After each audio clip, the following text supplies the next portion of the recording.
ఓం స్వామియే శరణమయ్యప్ప. అయ్యప్ప స్వామి దీక్షలో ఉన్నటువంటి భక్తులు తెలుసుకోవలసినటువంటి కొన్ని విషయాలను మీ ముందుంచదలుచుకున్నాను. దీక్ష అనే పదానికి కొంతమంది ఇచ్చినటువంటి నిర్వచనం ప్రకారం దీ అంటే దివ్యత్వం వైపు, ఛ అంటే క్షయం చేసుకోవడం, కొన్ని లోపాలని, అంటే దివ్యత్వం వైపు ప్రయాణం చేయడం, మనలో ఉన్నటువంటి కొన్ని లోపాలని నాశనం చేసుకునేటువంటి ప్రధాన ఉద్దేశంతో దీక్షని చేపడతాం. అయ్యప్ప స్వామి దీక్ష చాలా నియమాలతో నిబంధనలతో కూడుకున్నది. మరి ఈ నియమ నిబంధనలను పాటించి అయ్యప్ప యొక్క అనుగ్రహాన్ని పొంది ఆ అనుగ్రహాన్ని సాధించడం ద్వారా మనలో ఉన్నటువంటి కొన్ని సంకల్పాలను నెరవేర్చుకునే ప్రయత్నంలోనే ఎవరైనా సరే దీక్షను పూనుతారు. ఈ దీక్ష ఎవరి కోసం తీసుకున్నాం? మనం ఏమనుకుంటామంటే సాధారణంగా అయ్యప్ప స్వామి అనుగ్రహం పొందడం కోసమే కదా దీక్ష తీసుకున్నాం. ఏదైనా సరే ఆ దేవతామూర్తి యొక్క అనుగ్రహం పొందడం కోసం మాత్రమే దీక్షామాల వేస్తాం.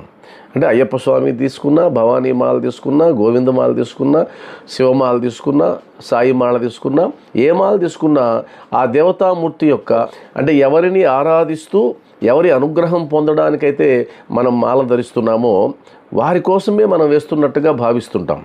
కానీ వాస్తవానికి ఏ దీక్షామాలైనా ఆ స్వరూపం కోసం కాదు, ఆ మూర్తి కోసం కాదు, అది మన కోసం వేస్తున్నామన్నటువంటి భావనతో మొట్టమొదట దీక్ష మొదలు పెట్టాలి.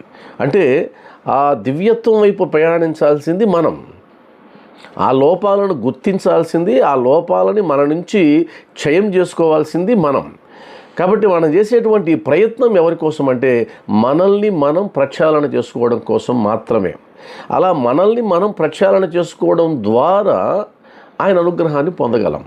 అందువల్లనే 18 మెట్లు ఎక్కిన తర్వాత తత్వమసి అనేటువంటిది మనకు కనిపిస్తుంది. అంటే 18 మెట్లు ఎక్కిన తర్వాత నువ్వు తెలుసుకుంటావు ఏమనంటే తత్వమసి, తత్వం అసి, అంటే అది నీవై ఉన్నావు, అంటే నీవే నేను, నేనే నువ్వు అనేటువంటి ఒక అనుభూతి ఎప్పుడు కలుగుతుందంటే ఆ నియమాలు పాటించి, ఆ నిబంధనలు పాటించి 41 రోజుల దీక్ష తీసుకొని ఆ 18 మెట్లు ఎక్కడం ద్వారా, ఆ 18 మెట్ల ద్వారా నువ్వు ఏదైతే పొందాలో ఆ పరిణతిని, ఆ మార్పుని పొందడం ద్వారా ఆ స్థాయికి చేరుకుంటామన్నదే అయ్యప్ప మాల దీక్షలో ప్రధానమైనటువంటి ఉద్దేశం. కాబట్టి మనం ఆ వైపుగా ప్రయాణిస్తున్నామా లేదా అన్నది మొట్టమొదట అర్థం చేసుకోవాలి. అంటే మాల ధారణలో లేదా దీక్ష తీసుకోవడంలో మనకు పైకి కనిపించే అంశాలు కొన్ని ఉంటాయి. అంటే వేషధారణలో మార్పు వస్తుంది, నల్ల బట్టలు ధరిస్తాం, విభూతి రేఖలు గీసుకుంటాం, కుంకుమ, చందనం ఇవంతా మనం అలంకరించుకుంటాం. ఇవి బాహ్యానికి కనిపించేటువంటివి. ఈ బాహ్యానికి కనిపించే వాటికి ప్రాధాన్యత ఉంది. దీక్షలో ఉన్నప్పుడు ఆ బాహ్యానికి ఉన్న వాటి ద్వారానే మనం గుర్తించబడతాం, ఈయన దీక్షలో ఉన్నాడు అని. కానీ అంతరంగంగా జరగాల్సినటువంటి మార్పులు బయట వాళ్ళకి తెలిసే అవకాశం లేదు. అవి కేవలం మనకు మాత్రమే తెలుస్తాయి. మనం ఈ దీక్షా సమయంలో ఎలాంటి మానసిక పరిణతిని పొందుతున్నామన్నది ఆ దీక్ష చేపట్టినటువంటి ఆ భక్తుడికి మాత్రమే తెలుస్తుంది, బయట వారికి తెలిసే అవకాశం లేదు. కాబట్టి ఈ దీక్షా సమయంలో మనం ఎలా ఉండాలన్నది ఎవరికి వారు ఆత్మవిమర్శ చేసుకోవాల్సినటువంటి అంశం. వాస్తవానికి ఈరోజు సనాతన ధర్మం నిలబడి ఉంది అంటే కనుక ఈ దీక్షామాలలే ప్రధాన కారణం.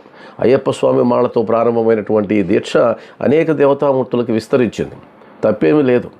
కాబట్టి ఈరోజు ఎప్పుడూ దీపారాధన చేయని వారు కూడా దీపారాధన చేస్తున్నారు, ఎప్పుడూ నియమంగా ప్రవర్తించని వాళ్ళు కూడా నియమంగా ప్రవర్తిస్తున్నారు, ఎంతో భక్తి శ్రద్ధలతో శబరిమలై చేరుకుంటూ ఉన్నారు.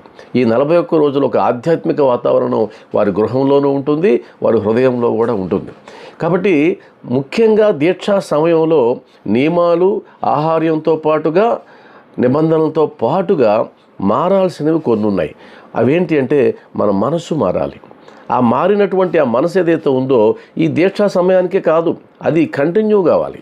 ఆ మానసిక స్థితి కంటిన్యూ కావాలి. కొంతమంది ఆ దీక్షలో ఉన్నంత వరకే అలా ఉంటారు, ఆ దీక్ష విరమించిన తర్వాత పూర్వం ఎలా ఉన్నారో అదే స్థితికి చేరుకుంటారు. ఇది దీక్ష యొక్క ప్రయోజనం కాదు. దీక్ష యొక్క ప్రయోజనం ఏంటంటే 41 రోజుల పాటు ఏదైనా ఒక దాన్ని మనం అలవర్చుకుంటే కన్నా అది ప్రవర్తనలో భాగమైపోయి అది ఒక అలవాటుగా మారిపోయి అదే కంటిన్యూ అవుతుంది అన్నటువంటి ఉద్దేశంతోనే 41 రోజులు లేదా 48 రోజులు పెట్టడం జరుగుతుంది. కానీ చాలామంది, ఎక్కువ శాతం మంది ఆ దీక్షా సమయంలో మాత్రమే అంత నియమంగా నిబంధనలతో ఉండి దీక్ష విరమించిన తర్వాత అంతకుముందు కంటే కూడా దారుణంగా ప్రవర్తించే వాళ్ళని మనం చూస్తూ ఉంటాం. కాబట్టి దీక్షలో ఉన్నప్పుడు ఒకటి గుర్తుపెట్టుకోవాలి, ఈ దీక్ష మానసికంగా కొనసాగాలి. భౌతికంగా మాల విసర్జించిన మానసికంగా అది కంటిన్యూ కావాలనేటువంటి పరమ ప్రయోజనంతో దీక్షలోకి వెళ్ళాలి. కాబట్టి మనసు మారాలి, నీ మాట మారాలి.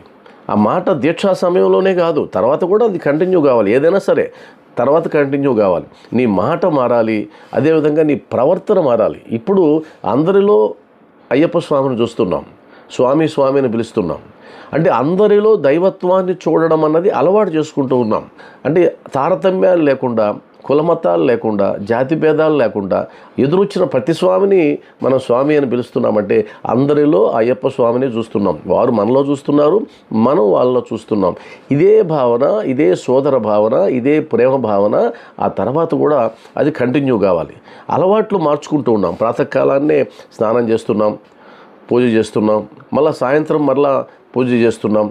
ఇది కంటిన్యూ కావాలి. ఇది కంటిన్యూ అయితేనే ఆ దీక్షలో నువ్వు ఉన్నందుకు పరమ ప్రయోజనం ఉంటుంది. కాబట్టి మన మనసు మారాలి, మన మాట మారాలి, మన ప్రవర్తన మారాలి, మన బుద్ధి మారాలి, మన ఆలోచనలు మారాలి, మన అలవాట్లు కూడా మారాలి. మారుతున్నాయి దీక్షా సమయంలో, ఆ తర్వాత కూడా అవి కంటిన్యూ కావాలి. ఇక్కడ ఎవరు మాల వేయమని బలవంతం చేసేది ఏం లేదు. మనకై మనమే స్వతంత్రంగా మాల వేస్తున్నాం. అంటే అర్థం ఏంటి? స్వీయ నియంత్రణ. అప్పటి వరకు బాహ్యాన్ని చూస్తున్న ఇంద్రియాలు ఇప్పుడు లోపల వైపుకు తీసుకెళ్తూ ఉన్నావు, ఆధ్యాత్మిక వైపు తీసుకెళ్తూ ఉన్నావు. ఇది ఒక అద్భుతమైనటువంటి ఒక సాధనా క్రమం. మొట్టమొదట ఏ సంకల్పంతో ఈ దీక్షలోకి వెళ్తున్నాం మొట్టమొదట ఆలోచించాలి ప్రతి ఒక్కరు. అంటే ఏ సంకల్పం? నిన్ను నువ్వు మార్చుకోవడమా, లేదా ఒక కోరిక తీర్చుకోవడమా, లేదా ఒక లక్ష్యాన్ని చేరుకోవడమా, అదేదైనా కానీ మొట్టమొదట సంకల్పం అనేది ఉండాలి.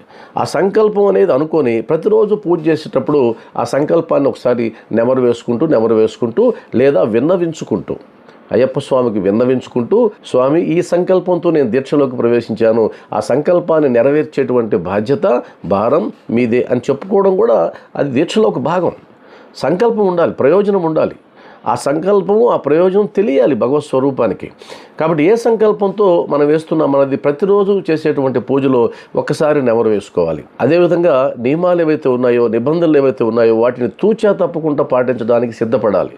మన అవసరం కోసం కొన్ని మార్చుకోవడం, కొన్ని వదులుకోవడం అలా ఉండకూడదు. శాస్త్రం ఏదైతే చెప్పిందో అలానే ప్రవర్తించాలి. అదేవిధంగా దీక్షా సమయంలో ప్రధానంగా ఎలాంటి అలజడికి, ఎలాంటి కోపానికి, ఈర్ష్య, అసూయ, ద్వేషాలకి, అంటే వికారాలకి, మనోవికారాలకి లోను కాకుండా శాంతితో, ఆనందంతో ఈ దీక్షా సమయంలో ఉండగలిగితే అంతకు మించినటువంటి ప్రయోజనం మరొకటి లేదు. కాబట్టి దీక్ష ఈజ్ ఈక్వల్ టు పవిత్రమైనటువంటి జీవనం. అది దీక్షా సమయంలోనే కాదు, ఆ తర్వాత కొనసాగింపుగా కూడా అలా ఉండాలనేది ప్రధానమైనటువంటి విషయం. అయితే ఈ కాలంలో దీక్ష అవసరమా అనంటే 100% అవసరం. ఎందుకంటే ఇప్పటి సమాజాన్ని మనం గమనించినట్లయితే విచ్చలవిడితనం పెరిగిపోతుంది. ఎక్కడా నైతికత కనిపించడం లేదు కనుచూపు మేరలో, ఎక్కడా ధర్మం వర్ధిల్లుతున్నట్టు కూడా కనిపించడం లేదు. ఇలాంటి కాలంలో ఈ దీక్ష అన్నది తాత్కాలికంగానైనా సరే మార్పు తీసుకొస్తుంది. ఈరోజు తాత్కాలికంగా మారినటువంటి మనసు రేపు శాశ్వతంగా మారేటువంటి అవకాశం ఉంటుంది. కాబట్టి దీక్షలో ఉన్నాము అంటే గనక మన జీవనం పవిత్రంగా ఉండాలి, మన ఆలోచనలు పవిత్రంగా ఉండాలి, మనం మరొకరికి ఆదర్శంగా ఉండాలి.